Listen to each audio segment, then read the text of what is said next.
Será o primeiro mês do ano no calendário dos hebreus. Reúna toda a comunidade de Israel e diga: no 10º dia desse mês, cada um vai pegar um cordeiro. Dentre dos grupos e famílias terá de ser um cordeiro para cada família. Se uma família for pequena demais para um cordeiro, ela convidará o seu vizinho mais próximo e só calcular quantas pessoas basta para comer um cordeiro. O cordeiro deverá ser sem defeito, macho de 1 ano. Em vez de um cordeiro, pode ser um cabrito. Guardem o animal até o 14º dia do mês. Nesse dia, no fim da tarde, toda a comunidade de Israel matará o seu cordeiro ou cabrito, e o sangue será passado no alto e nas laterais das portas das casas, nos quais vocês comerão o animal. Verso 8: naquela mesma noite terão de comer carne assada no fogo, além de pães sem fermentos e ervas amargas. Não comam a carne crua nem cozida em água. Tanto a cabeça como as pernas e as vísceras terão de ser assadas no fogo, com tudo o que puderem durante a noite. O que sobrar na manhã seguinte precisará ser queimado. Ao comerem, estejam preparados para sair, já vestidos, sandália nos pés, cajado na mão, e comam depressa. Essa é a Páscoa do Senhor. Amém. Amados, atenção. Eu quero nessa palavra poder ser bem objetivo, a que vocês possam ter um pequeno entendimento do que esse dia é comemorado verdadeiramente para a igreja, sem descrição de que a Páscoa é realmente na data de hoje, de que o dia que comemoramos, se comemoramos de forma certa, de forma errada. Mas uma coisa eu sei: para quem entende a verdade, para quem entende as Escrituras, o motivo de estarmos aqui é através daquele que venceu a morte e ressuscitou ao 3º dia, que é Jesus. Digam amém. Amém. O livro de Êxodo, que já tem como referência e uma linguagem muito típica do povo judeu, narra a história que Israel viveu por muitos anos como escravo do Egito. Nesse texto fala especificamente sobre a passagem que Israel estava passando diante das suas dificuldades. A Bíblia diz que Deus enviou 10 pragas ao Egito. A 10ª praga foi a morte dos primogênitos. No capítulo 12, Deus mandou que Moisés e Arão reunissem todas as famílias da congregação de Israel, e cada família pudesse pegar um cordeiro novo, com máximo 1 ano de idade, algo que fosse perfeito, e cada família iria sacrificar esse animal, tirar o sangue deste animal, colocar sobre uma vasilha, e o animal teria que ser comido por cada família. A família que fosse pouca, a ponto de não comer o novilho ou o cabrito todo, teria que convidar alguém para que pudesse compor a reunião, que o dia que eles estariam fazendo um churrasco. Fazer churrasco, você sabe que é coisa boa, que a gente convida e a casa enche. Nesse lado específico, Deus queria mostrar algo muito forte aos seus escolhidos. Aqui ele narra que quando o povo mata o animal e pega o sangue, Deus estava dando orientação para eles que eles teriam que pegar o sangue do cordeiro novo e teria que ungir os umbrais das portas. Eles teriam que colocar a marca do cordeiro sobre as suas portas. Para que isso? Ele diz que naquele dia eles iam lembrar de uma passagem, que eles saíram da morte para a vida. Deus tinha o intuito de ensinar algo sobre a verdade, sobre aquela situação. Esse povo era escravo há anos, eles achavam que eram livres, mas eles ainda não conheciam a liberdade. Quando o próprio Deus ensina a eles, Deus fala que eles teriam que preparar o cordeiro e comer assado até as vísceras vísceras, os restos do cordeiro, teria que ter sido comido por todos, não poderia sobrar nada. Aquela família ia ter um churrasco sem hora para acabar, teria um horário para começar, mas não saberia o horário que iria acabar, dependendo da fome de cada um. E naquela noite ficou marcado para o povo. Por quê? Porque durante muito tempo, todas as pragas que Deus tinha permitido que o Egito passasse por ela, mesmo assim o coração de Faraó ainda era duro, e o povo não tinha a grandeza da exaltação do Deus de Israel. E Deus, pela sua infinita misericórdia e bondade, Ele olha para o povo e fala: a partir de hoje, vocês vão fazer esse churrasco, mas no meio desse churrasco terá que ter a carne assada, terá que ter o pão asmo sem fermento, e terá que ter também as ervas amargas. Para que isso? Deus queria que a carne fosse lembrada como o quê? Que churrasco, eu nunca vi um churrasco triste. Todo churrasco as pessoas estão felizes, estão alegres, estão convidando as pessoas que amam. Eu imagino cada família se alegrando, comendo carne de um novilho novo e com muita alegria. E naquele mesmo churrasco teria um pão sem fermento. Por que não colocaram fermento? Porque não tinha tempo do pão fermentar. Deus tinha pressa por essa passagem. O fermento tem muito simbolismo nas escrituras. Pode ser as pessoas que existem um mau sentimento, o rancor, a angústia, tantas coisas que as pessoas passam. Deus falou: nesse pão não vão ter fermento, vocês vão comer o novilho e vocês vão comer ele assado com pães, mas vocês também vão pegar ervas amargas e vão tomar. E Deus queria fazer o que com esse novilho? Deus queria mostrar que o novo estava chegando, que aquilo que estava chegando sobre eles era uma passagem nova. O pão era que Ele não queria que nenhum povo de Israel levasse um inchaço das suas confusões, e as ervas amargas era simplesmente para quando eles beberem após o churrasco, eles pudessem lembrar de uma coisa: que no Egito eles sofreram muito, e todas as vezes que eles bebessem as ervas, eles lembrassem do mal que eles viveram no Egito. Então naquela noite, eu imagino Israel com muita alegria e um churrasco. Eu imagino eles comendo um pão não inchado, e eu imagino o momento que eles estavam tomando as ervas. Quem gosta, irmão, de ervas amargas? Ninguém. Quando as pessoas tomam ervas muito amargas, a primeira sensação é careta, mau gosto, que comer aquilo que a gente não gosta, que o nosso organismo não aceita, é a pior coisa.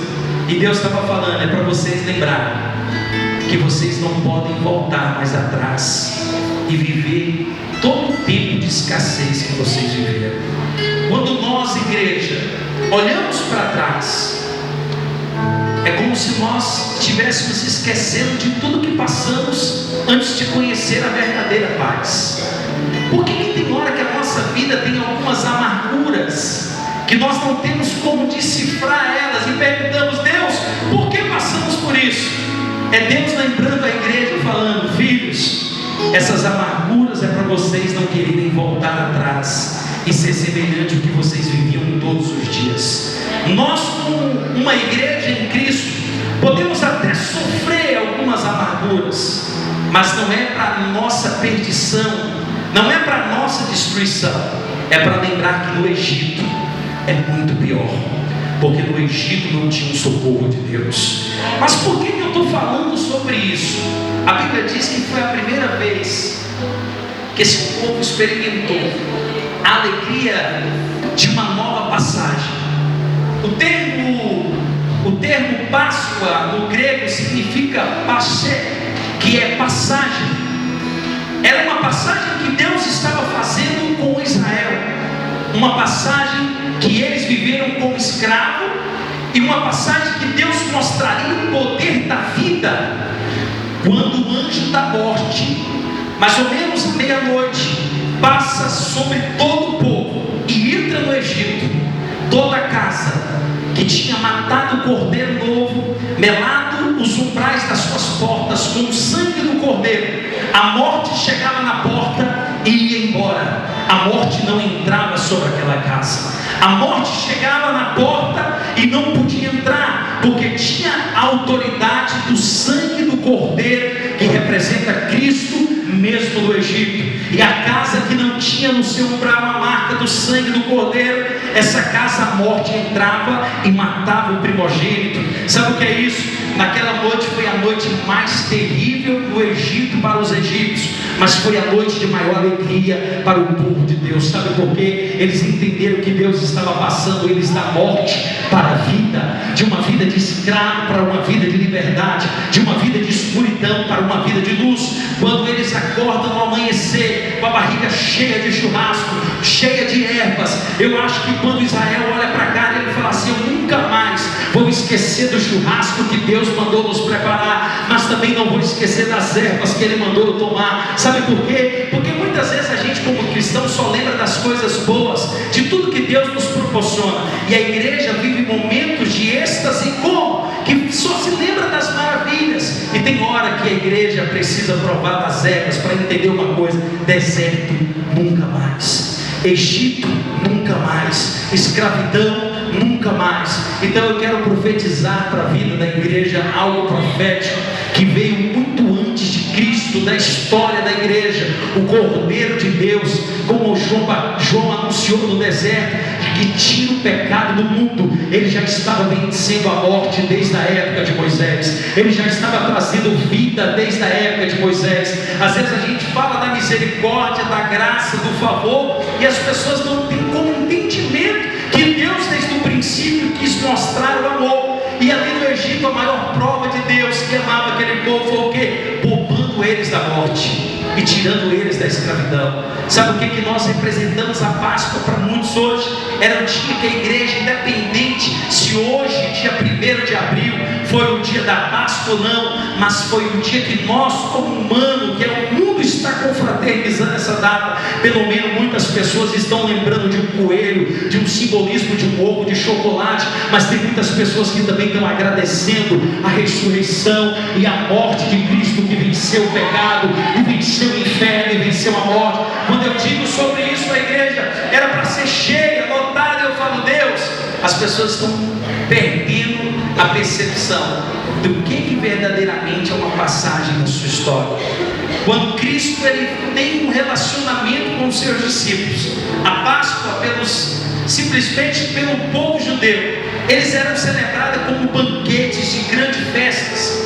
Não começou simplesmente a ceia, como nós fazemos aqui, com um cálice de vinho, simplesmente com um pão. Não, a Páscoa era comida à vontade. E Jesus teve o prazer de reunir, segundo as tradições dos judeus, os seus discípulos em uma noite. Foi o dia que ele celebrou a ceia para os seus discípulos. Muitas pessoas dos assírios e outros povos celebravam a Páscoa como uma festa chamada Festa das Primaveras. Por isso que a humanidade celebra a Páscoa entre os meses de março e abril, porque é um mês ainda que estamos na estação mudando para o outono. Mas a Bíblia diz claramente que a Páscoa é uma passagem de morte para a vida. Enquanto muitos desses dias de hoje estão tristes porque não ganharam o chocolate do marido, ou do pai, ou da mãe, estão decepcionados porque não tiveram dinheiro para viajar, mas nessa hora a igreja que conhece que é a verdade está comemorando, porque alguém que morreu, quando foram ao seu túmulo, no sepulcro, viram que lá estava escrito: ei, ele não está mais aqui, ele já ressuscitou. Muitas pessoas dizem: eu tenho um Deus, como comemoram o Deus Maomé, o Deus Buda. Mas se você for no sepulcro desses outros deuses, vai ter o dia da data de nascimento e o dia da morte, e não vai ter uma terceira data. Mas se nós formos lá em Jerusalém, numa hora dessa, vai ter o dia que Jesus nasceu, o dia que ele morreu e o dia que ele ressuscitou. Sabe por que isso? Porque Jesus não é só uma passagem, Jesus é eterno, irmãos. E parece que nós perdemos esse sentimento, o sentimento da eternidade. Para muitos, Jesus tem sido uma passagem essa que vira momentos. A vida tem que ser celebrada até o dia do grande arrebatamento.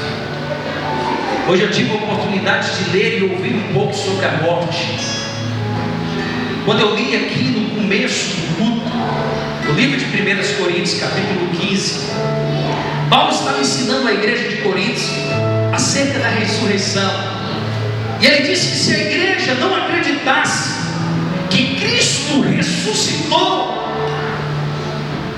a fé que nós estávamos pregando era vã. Não teria nenhum fundamento para a igreja cristã estar aqui hoje, se o nosso Deus fosse um Deus morto, se o nosso Deus fosse um Deus que perdeu para a morte. Mas a Bíblia diz que quando Jesus senta com os seus discípulos, Ele prepara um banquete, diferente das ervas amargas do Egito. Jesus prepara um cálice com vinho, e Ele diz: esse não é as ervas do Egito, para vocês lembrarem como a igreja saiu simplesmente do Egito, mas esse é o cálice da nova aliança, o meu sangue que será derramado por vós. Jesus não deu prazer para a morte de provar para ela que simplesmente a erva para lembrar do passado. Jesus falou: vocês vão beber do meu cálice, vocês vão provar do meu sangue, e todas as vezes em memória de mim que beber esse cálice, vocês vão anunciar a morte até que eu venha buscar a minha igreja. Sabe o que ele estava dizendo? Eu estou aqui, mas eu não vos deixarei órfão, eu voltarei, enviarei o Consolador. A igreja, enquanto chorava no domingo, no primeiro dia do ano, como muitos historiadores dizem que é o domingo da ressurreição, Jesus ele aparece às mulheres, depois ele aparece aos seus discípulos. Sabe o que é isso? Ele estava testificando, ele não poderia desaparecer. Diz a história, e muitos teólogos, que Jesus apareceu aos seus discípulos, às mulheres, e apareceu para mais de 500 pessoas. Sabe para quê? Para que as pessoas pudessem falar: sabe aquele homem que nasceu de Maria, filho de José, aquele que era carpinteiro, aquele que foi levado à cruz, ele não está mais no sepulcro. Sabe por quê? Não foi porque roubaram o seu corpo, mas cumpriu a profecia de Isaías. Ele ressuscitou ao terceiro dia, ele venceu a morte, ele venceu o inferno, e ele venceu todas as coisas. Sabe o que é isso? Às vezes choramos porque não entendemos que Cristo, ele já venceu por nós. E quando as pessoas falam do pecado, da morte, é porque não conhecem aquele que virou o Cordeiro Pascual, que é Cristo. Ele trouxe a passagem da igreja da morte para a vida. Como eu falei, João Batista disse quando viu Cristo antes de ser batizado: eis aí o Cordeiro de Deus que tira o pecado do mundo. Nós podemos viver no meio do pecado, mas a igreja é santa. Nós podemos ser reconhecidos como as pessoas não falam assim: a igreja tem pecado, a pessoa não tem. Mas a igreja se santifica não pela sua glória, a igreja se santifica pela glória de Cristo. E quando Cristo olha para a igreja, Ele não vê você. Quando Deus olha para a igreja, Ele não vê a Isabela, Ele não vê o pastor, Ele não vê a pastora Valquíria. Quando Deus olha para a igreja, Ele vê a presença de Jesus, aquele que venceu a morte pelo seu pecado. A morte não tem domínio. Aí o apóstolo Paulo enfatiza no livro de 1 Coríntios, e ele fala com tanta propriedade: povo, Cristo, Ele venceu a morte e o pecado. A nossa fé não é em vão. E quando ele diz isso para a igreja, ele fala assim: eu não sou como os outros apóstolos, mas Deus, Ele achou graça eu enviei Ele em glória. Apóstolo Paulo, ele não foi um apóstolo que viu Cristo vivo, mas ele viu Cristo glorificado. E ele disse: não porque eu sou melhor do que todos eles, mas porque eu busquei a face. Mesmo perseguindo a igreja e sendo perseguidor, ele me amou primeiro.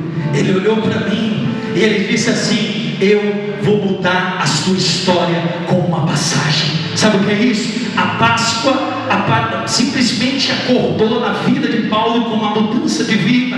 Quando a igreja entender o que é a Páscoa, nós não vamos simplesmente ficar tristes porque simplesmente não tem ovo, não tem dinheiro, porque não, é o dia que Cristo venceu, pela dança, pela alegria, não simplesmente pelo modelo de fé que eles tinham. Hoje em Israel ninguém comemora a Páscoa como a passagem de Cristo, ainda comemoram pela passagem do Egito para uma terra prometida. Nós já estamos em Cristo e não estamos aqui comemorando Nós estamos comemorando a saída de um mundo terrível para uma nova Jerusalém de Deus, que é chamada vida eterna. Ainda que o diabo pode olhar para você e dizer: você não vai herdar o céu. Paulo disse: onde está a morte, a tua vitória? Aonde está a morte, o teu aguilhão? Sabe por quê? Apóstolo Paulo viu Cristo e nada tirava a salvação pela fé que ele tinha em Cristo Jesus. E às vezes somos desanimados. É engraçado que, falando de Páscoa, irmãos, o diabo é tão mentiroso e as pessoas entram nisso. Como que eu vou explicar isso para uma criança? Eu não estou mandando você ser religioso, eu estou mandando você ter convicção e certeza do que você fala para os seus filhos. Bispo, você deu chocolate para os seus filhos? Dei. E eu disse para eles: quem está dando esse chocolate aqui é o papai, não tem coelho não. Como é que é isso? Eu fui ensinar para eles qual é a história da Páscoa, quem era Jesus, por que hoje nós comemoramos esse dia. Aí eu dei para a Débora: eu quero o coelho, vou te dar o coelho, mas o coelho não te dá nada. Você gosta do coelhinho? O papai dá. O engraçado, se você for perguntar para ela, vai dizer o que é hoje a Páscoa para ela. Sabe por quê? Como que um coelho daquele tamanho vai para um ovo do tamanho daquele? O diabo já entra nas coisas mentindo. Hoje eu recebi de manhã logo primeiro, hoje é dia 1º de abril, dia da mentira. O diabo tenta fazer todas as coisas diferentes do que é a palavra. Mesmo que os assírios celebram uma festa da primavera, mesmo que as pessoas querem acreditar, como a igreja católica fez, como uma quaresma, como é chamado, o dia de comer só a carne branca, não comer peixe, deixar de comer carne vermelha. Jesus, ele não tem que ser lembrado no seu memorial simplesmente um dia. Ele não é como os outros deuses. Ele venceu a morte, ele venceu o pecado. Aleluia, Deus. Por mais que as pessoas hoje querem roubar a essência, se é ou não essa data, mas a glória da Páscoa, por mais que a igreja romana tenta disturbar essa imagem, foi o dia que Cristo venceu por cada um de nós. Sabe o que a igreja deveria estar fazendo? Como Paulo fez com a igreja de Coríntios, ele colocou eles para orar, interceder, simplesmente para acreditar, porque a maior alegria, Viviane, é entender que a minha vida é uma passagem, mas a minha passagem é da morte para a vida. O inferno não foi feito para vocês, o inferno não foi feito para mim, o inferno foi feito para o diabo e seus anjos. Cristo, ele fez os céus, e ele disse que lá tem muitas moradas, e essa morada é tua, é minha, é da minha família, é da minha casa, é de cada um de nós. Então, quando você for hoje na sua casa, não porque você está aqui na igreja, eu não estou mandando você ter um espírito religioso, mas sente com a sua família, agradeça o Cordeiro que venceu a morte. Pela segunda vez, Deus representando a morte de um Cordeiro novo, para que a morte não pudesse entrar sobre as nossas vidas. Se hoje vivemos, se hoje respiramos, se hoje nos alegramos, é porque alguém que é Cristo, ele decidiu morrer por cada um de nós. Então a minha vida é uma passagem nessa terra, e a terra que Deus tem prometido para mim não é essa terra aqui. A terra que Deus tem prometido para cada um de nós é um lugar aonde nem olhos viram, nem ouvidos ouviram, nem jamais penetrou em coração humano o que Deus tem preparado para cada um de nós. Eu só quero que você tenha convicção e certeza das coisas simples que é de Cristo. Tem hora que nós tiramos o céu das pessoas, tem hora que nós tiramos a salvação das pessoas. Esse dever ficou para a religião, mas Cristo não. Ele olhou para o pecador e disse: vai e não peques mais. Largue o teu pecado, abandone ele e siga. Ele estava dando o maior exemplo em vida do que ele verdadeiramente amou aquilo que não merecia. Nós falamos aqui praticamente 2 anos consecutivos sobre graça, e tem muitas pessoas que não sabem a importância do que é a graça. E eu vou resumir nessa noite de Páscoa para você. A Páscoa é a verdadeira graça de Deus, aquilo que você não merece, mas Deus entregou para você: a vida eterna, a salvação e o amor de um Deus maravilhoso pela sua história. Quando alguém for falar para você o verdadeiro simbolismo da Páscoa, guarde no seu coração: é o dia que a igreja tem que celebrar a morte das coisas velhas e o ressurgimento de grandes coisas que Deus tem preparado para nós. Hoje eu quero reunir com meus filhos, com a minha esposa, terminar esse conto que não é um conto de fadas, mas terminar essa história dizendo que valeu a pena ele morrer na cruz, porque ele venceu. Ele venceu por amor a cada um de nós. Eu quero que vocês tragam isso para dentro da família de vocês. Contem isso para suas crianças, contem isso para o seu casal, para quem quer que seja, mas celebrem a Páscoa como uma mudança de vida. Nós somos um povo mais feliz, porque temos um Deus que nos amou primeiro. Você pode ficar de pé. Eu queria que você ficasse de pé agora.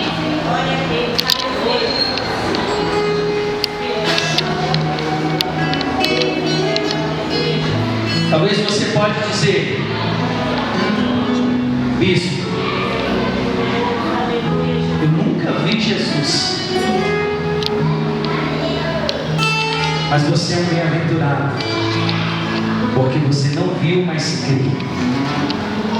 A presença de Deus, ela se manifesta na nossa vida quando nós damos lugar à manifestação dessa glória.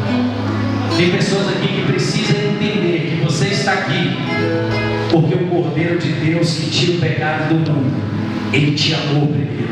Amém, gente. Ele olhou para você e viu graça sobre a tua história.